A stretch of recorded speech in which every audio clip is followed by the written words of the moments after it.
Бөлүшөбүз туугандар, ушуну дагы. Мен мына Марипа деген бир айым бар. Оронгон. 4-түндө митингге чыгабыз деп аябай даярданып атыпсыңар.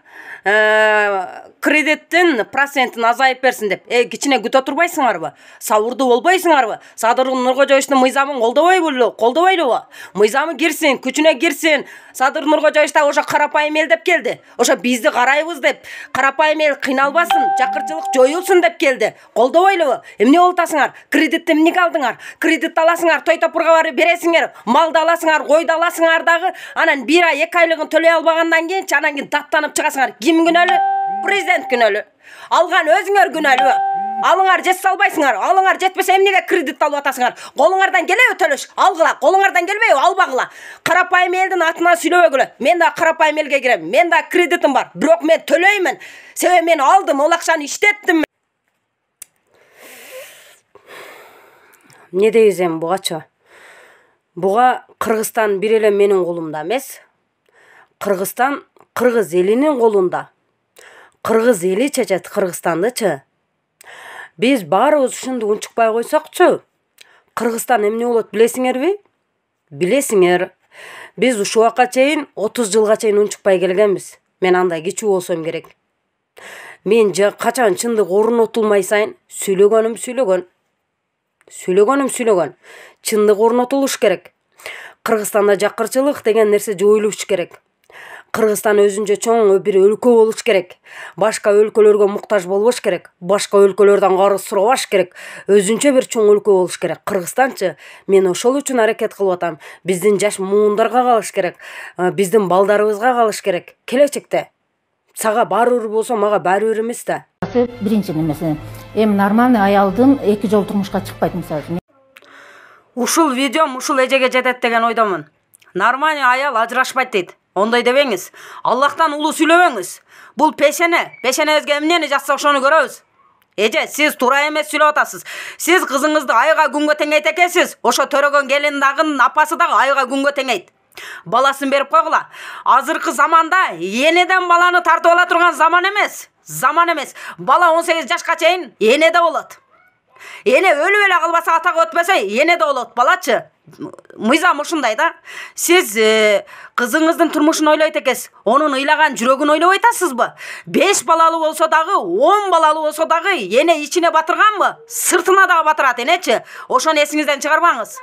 Көчөдө кылабы, өлүлүк кылабы, бирок баласын багалат. Уялбайсызбы бирөөнүн баласын талашкандан? Кудайдан коркпойсузбу сиз?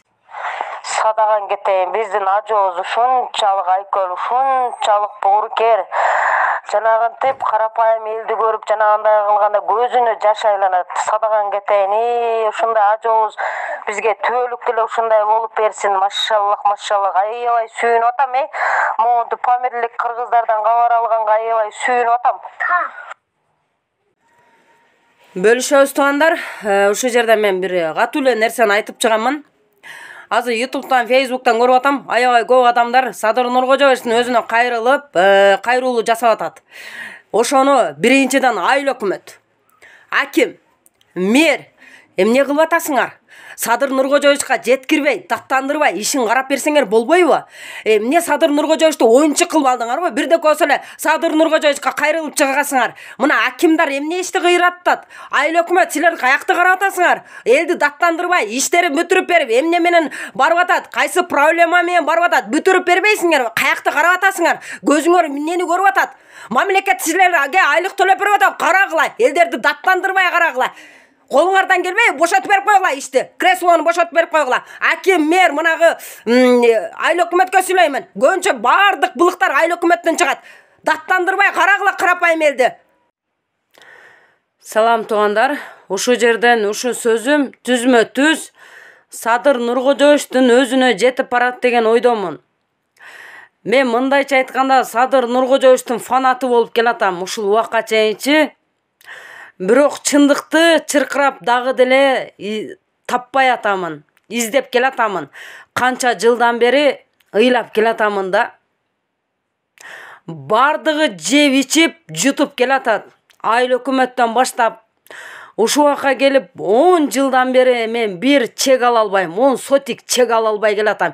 2 балам менен жалгыз бой энемин. Ушул сөзүм Садыр Нуркожоевичтин өзүнө жетип барсын. Баш мыйзамыңыз кабыл алынды. Куттуктаймын. Машалла, ушул күндү мен ыйлап, сыздап, боздоп күткөн күнүм келди. Бирок жакырчылыкта жашап аткан элди караңыз. Садыр Нуркожоевич, сураныч сизденчи? Кыздар оштук жалааттыктарга тийбейле болбойт. Сен сага сүйлөймөчү. Сен алдыгы тилиңди тый дагы. Азыраак 5 тонна макияжды коюп, азыраак тиктокко чечинип чык. Эриң бар экен. Кыса турган жериң мындай кыскының ошко асылбайчы. Оштун кыздарынан, оштон, түштүктөн айланып садага кетсен. Уктуңбу? Сен кимсиң сен? Оштуктар, жаллабаттыктар дегендей. Сен кимсиң? Мына мээң менен ойлон. Тиги алдыгы тилиң менен энеңдин үйүнө ям батпайсың. Алдыгы тилиң менен 10 эрге тийсең ам батпайсың. Көргө да батпайсың сенчи. Алдыгы тилиң азыраак тый дагы, азыраак макияж койдонуп, азыраак чечингиниң. Ошондо эриңе жагасың, ошондо эриң менен жашайсың. Эриңди сыйла. Ысык чайын коюп бер, убагында кирин жууп бер. Тилиңди тыйгының, эриңдин айтканын кыл, ошондо сен эриңе батасың. Сен алдыгын деп чечинип алып чыгасың, жарым жыңалаш денеңди көрсөтүп, 5 тонна макияж менен, анан кийин батасың беркекке. Алдыгы тилиңди тыйып, ошко асылбай кыса турган жериңди мондой кыс бөлүшөбүз. Бүгүнкү тууралуу митинг тууралуу мен сиздерге айтып беремин. Айзаданын өлүмү баарыбыздын жүрөгүбүздү оорутуп кетти. Албетте буну Садыр Нуркожоевич өзүнүн көзөмөлүнө алды, сөз берди.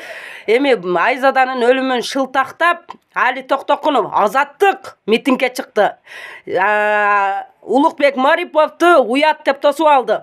Улукбек Марипов уят кыла турган иш кылып атабы сени? Сен уял. Сен эмнеге уяласың билесиңби? Сен уял батыштын акчасына тойгонуңдан уял. Сен уял Кыргызстандын душманы болгондон уялгының сенчи. Сен уял. Али Токтокунов, токтот. Жакшылыкчы айтып атабыз, токтот. Элди мына кокосуна жетти. Карапайым эл чыкпасын. Азаттык. Сен талкаланып күл болуп кетесиң бир күндөчү. Бир эле күндө.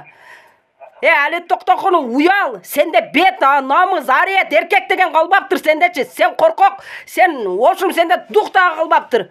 Sen uyalgının Kırgızistan'ın düşmanı olgun.